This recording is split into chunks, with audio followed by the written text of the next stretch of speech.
Okay, false start. Welcome to Sales Meeting. Appreciate all of you who are here. This message is going to be related because today, to start, I want to talk about it's just pain, right? And so I was feeling a little bit of pain getting this tech going today. So as you all know, because I've been talking about it, I'm training for this 100-mile race in September. And one of the things so a lot of times you're going to hear what I'm thinking about while I'm, on these long mile runs or whatever. And yesterday I went and I ran up, I was running up Timp and kind of like doing laps where I could because there was a lot of snow, just trying to get some like miles in and elevation. And as I've been training, and I really didn't start running at all until I turned 40 years old. Like before I turned 40, the furthest I'd ever ran was maybe like a 5K. I think I did a 5K before, and then randomly, if I was doing CrossFit, I maybe would run a mile.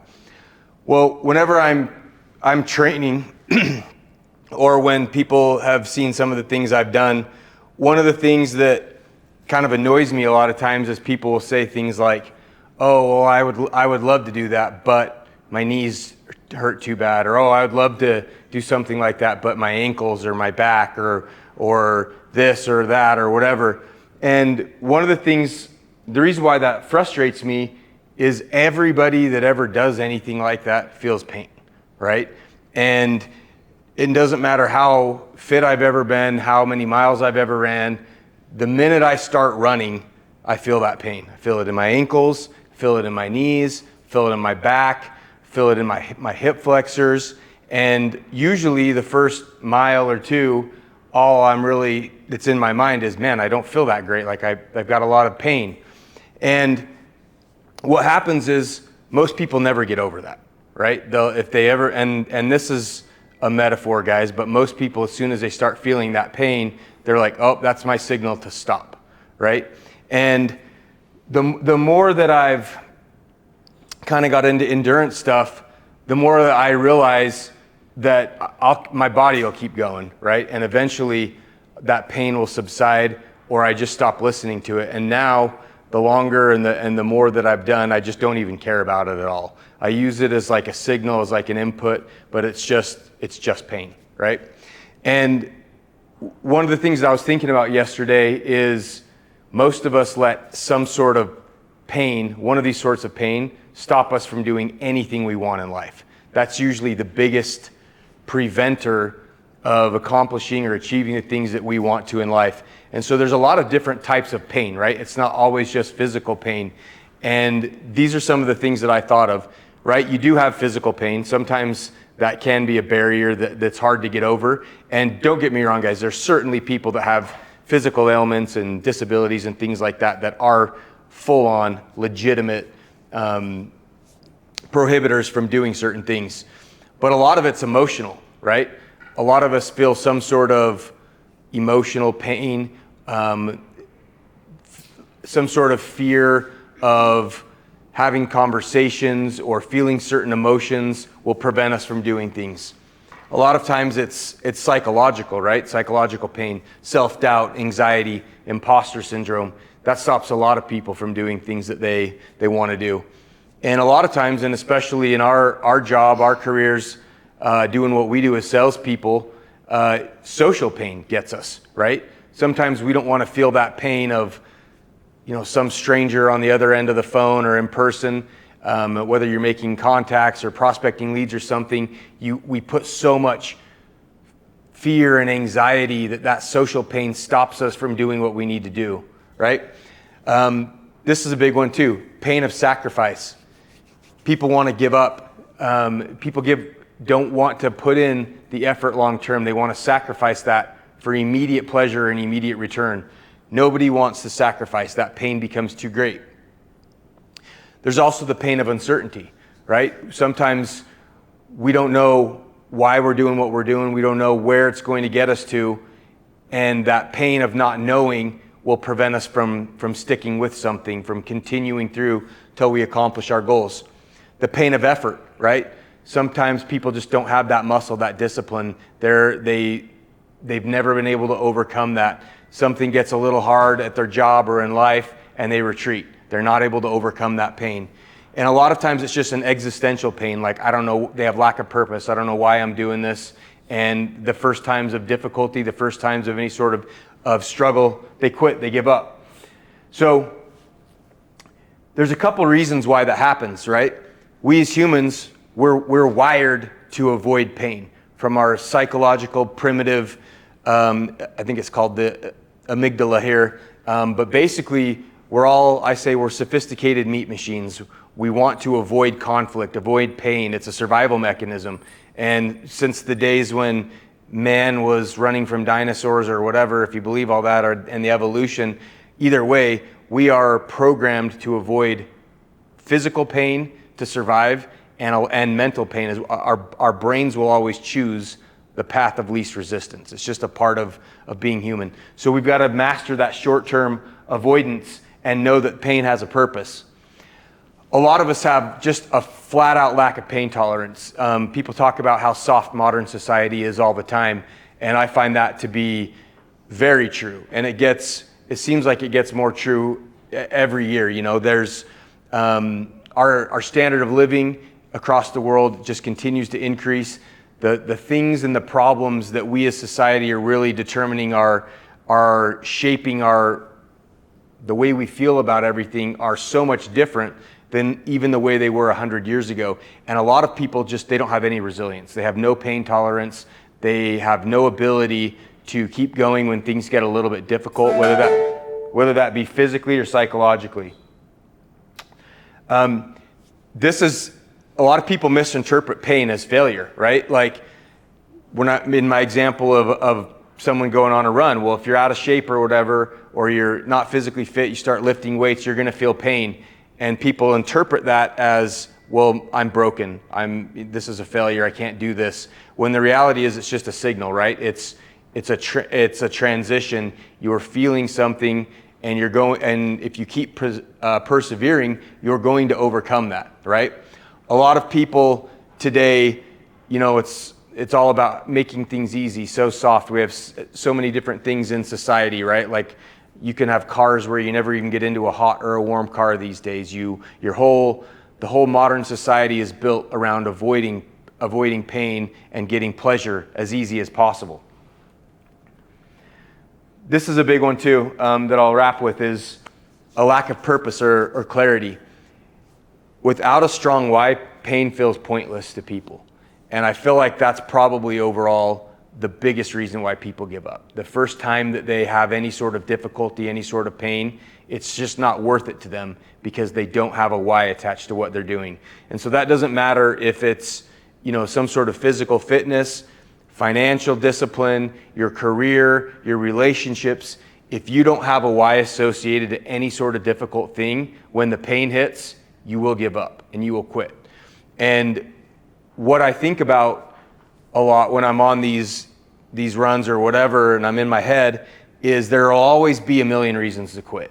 We always have negativity flowing at us, and our thoughts and all the way our brains finding all these things that your life sucks, your work sucks, society sucks. But all you need is really one good reason, one good why of what you're doing, and that will be enough to carry you through. So if you don't have a why strong enough to overcome that pain when it hits, you will not be successful. So I want you to ask all yourselves, you know, what is the pain you're feeling, and what is it preventing you from doing, and what is the why associated to it? If you're showing up every day at work and you just think, oh man, my job sucks, I get yelled at on the phone or whatever, I'm sick of talking to people about this. If you don't have a why associated with why you're doing that, that's greater than that pain you're feeling every day, you're going to show up miserable every day. You're going to eventually tap out. And that doesn't matter where you're at in your career, what you're doing. Doesn't matter if you're, you know, doing some sort of blue collar work or whatever it is. If your why's not greater than your pain, you will not make it. So that's the end thing that I want to start. That's the message I want to end with today, is make sure you have a why greater than the pain you're feeling. Otherwise, you'll never be able to make it. Boom. Let's go to trainings and updates. It's already June 2nd. So that means I always associate June with AHIP and cert season. And I can't believe that we're already getting here this time of the year, but AHIP will be out, was it June 27th, B? June 24th, okay. So this is time for my annual speech of why you need to get AHIP done fast and get your certifications done right away. So as soon as AHIP comes out, I encourage you to get it done really quickly and then do your carrier search with whatever carriers you need to be certified with. The reason why it's important to get those done is the carriers don't care about what you've done in the past. They don't care that you waited till October 1st last year and got your certs done and eventually became ready to sell. What they're looking at is they're looking for agents that are ready to sell every year, year over year, because just like Agent Boost, they have metrics going, we've got X amount of agents ready to sell. That tip historically means we're going to be able to write X amount of apps based on our numbers. And they start putting pressure on us, which therefore we start putting pressure on you. So make sure you do your certs early.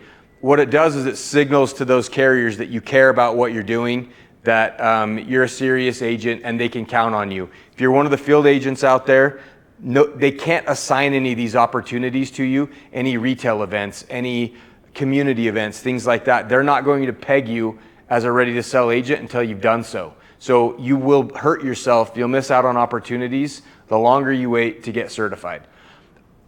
If we start having to ride people's butt to get certified, that's why. It's probably the most annoying thing as an FMO. It's the thing that Dan and I and Brian hate dealing with more than anything in the industry, is like trying to bother people to go do their certifications, okay? So when those come out later this month, hop on those, get those done right away. Keep in mind that carriers already know who they're working with by mid-July. Yeah, like B said, carriers already know who they're working with by mid-July. So especially you field agents that want some sort of opportunity or relationship with these broker managers or these carriers, or even you virtual agents, you don't exist to them until you passed AHIP and you're certified ready to sell with them, okay? A couple things that we were talking about. One of the things that we went over during the elite agent training about a week or two ago, we talked about knowing your numbers. And I was pretty surprised. We had a lot of good agents there, and a lot of those agents had no idea. They weren't tracking any of their business, right? They weren't tracking their commissions, what they should be paid. They weren't tracking the dollar amounts. They weren't tracking their books of business. And even really great agents who have been in the business for quite a long time weren't doing that. And so it's always a reminder for me to tell all you, I don't care what agent type you are. I don't care if you're on the internal W-2 team, you're on the LOA team, you're a full independent agent, whatever it is, you should track your numbers and you should know everything. You should understand your comp plan, understand how you're paid. You should know exactly when you submit an enrollment, you should know exactly how many dollars you should be expecting to get. You should know if you're on some sort of tiered compensation, you should know exactly where you're at and where you need to be to make the kind of money that you want to. So I'm always shocked how many people just kind of write it and cross their fingers and hope it works out. And then, are shocked when they find out that plan X, Y, whatever dropped off, or this client didn't go through, or this enrollment wasn't processed. You're just wasting money. You're wasting your time and you're letting money slip through your hands, okay? So even great agents are not doing this. And I will put out some more training. I might make my tracker public that I use, but I always had a Google spreadsheet that I made. Super simple. It wasn't anything special, guys. I've seen some of you all's spreadsheets and it's way more sophisticated than mine was, but I tracked every dollar. Dan and I just talked about this on our podcast that'll come out today too. But I knew what carrier it was, how many dollars I was expected to get, and then I would track when I got paid for it, right? And I'm amazed at how many of you aren't doing that. How do you control your dollars? How do you control your income if you don't track it, right? I think later on here I have, you can't improve what you don't measure. So if you're lost, you're not, your finances aren't what they need to be, you don't know what you're making, well, how do you make any sort of corrections if you have no idea what you're supposed to be earning and how you can control that?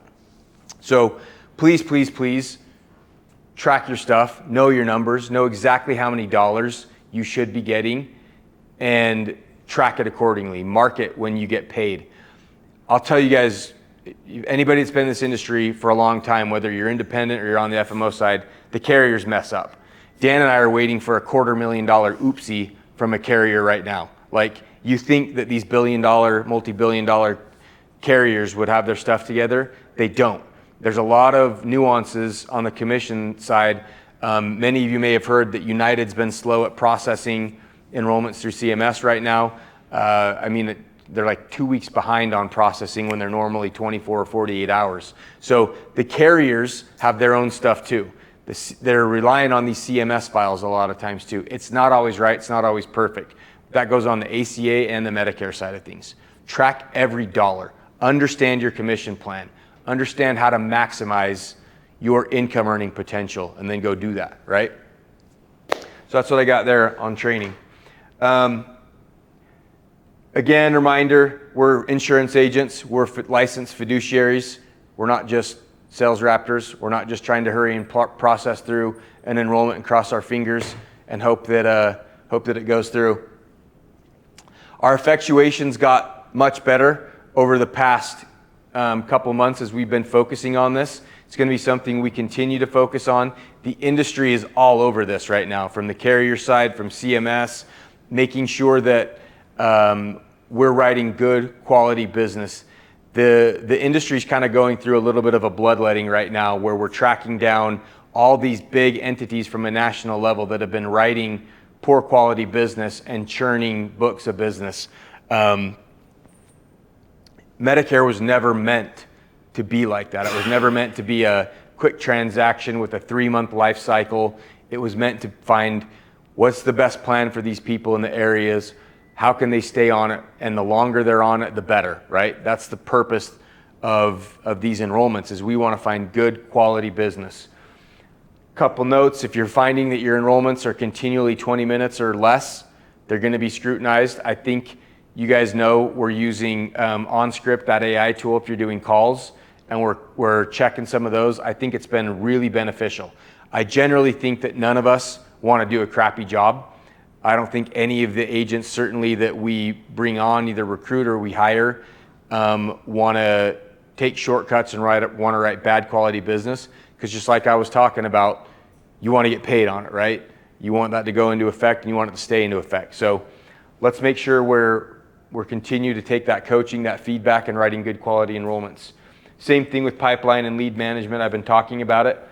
This is the time of year, guys, where we're getting closer and closer to annual enrollment. So if you have people that are either turning 65 or you're unable to help right now with SEPs, I'm hearing a lot of chatter this year that SEP difficulties becoming a thing. You should be marking all those people that we frankly can't find a special enrollment period for, and teeing them up to have a conversation during annual enrollment. The agents that are doing this pipeline management right now, every day, every month, are going to have a much better success long term, and they're going to have a much better annual enrollment period. That's how some of these agents are able to write 150, 200, 300 policies during an annual enrollment. It's not during that time.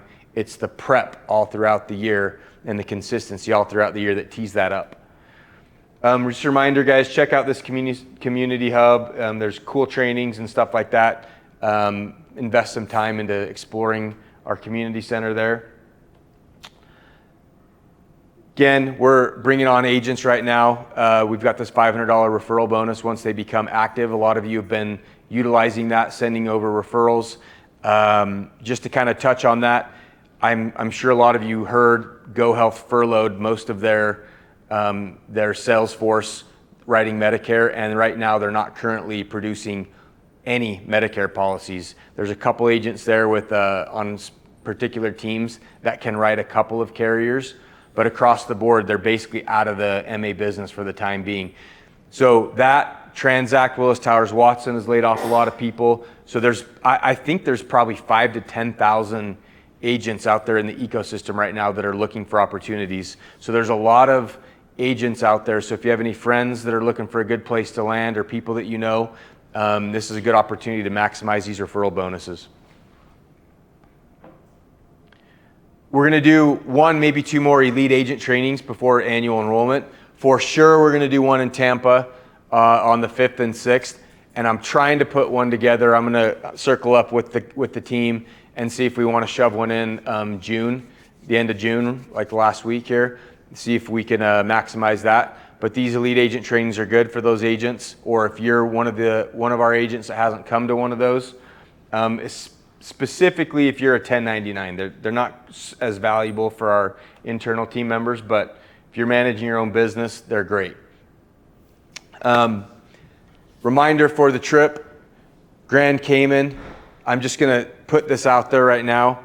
The date will be firm, but the location may change. So may or may not, but it'll be commensurate to whatever Grand Cayman is. That's just some logistical stuff. It's a really small island, and inventory on the good hotels is kind of making it a little bit difficult. So if it changes, it'll be somewhere where nobody will be disappointed, right? But the trip is going well. I'll put out where everybody's at later today. I think we have a good tracker. And if you see any inconsistencies, like, hey, I think I should be doing better, where am I at? Hit me up, let me know, so we can make sure everything's being tracked and attributed appropriately. Last week, good sales week, guys. Those are some strong numbers for a Memorial Day week, going into June, going into summer. So appreciate all of you. Jose Gonzalez. Who's that? Who's Jose Gonzalez? Shout out to you, Jose, whoever you are. We'll find out who you are. Good job. Ethan McKinley, Fernando, Igal, Amanda Valentin, all right, and Jeremiah Saznani. D, I like it. Good job. This is last month. I'll be doing the Rock Stars of the Month. We still got some concerts to get out to a lot of you guys. I'm probably going to start changing up some of that criteria, just so, frankly, the same people aren't always winning those. They can only go to so many concerts or something like that. Ben will take care of the virtuals and the people in Florida as well. So great job. The Isnord, Team Isnord. It's a good job, Carolyn and Joanna. Those are some great numbers for a May for a couple. That's amazing. Appreciate you guys. That's all I got for sales meeting today. These dog days of summer, right? June, July, August, historically the slowest sales-wise, but they're also the ones that tee up the best agents to have a great AEP, and also, prevent you from losing up, giving some of your ground, your progress. So keep it up, keep going strong through the summer months. Thanks, guys. That's all I got.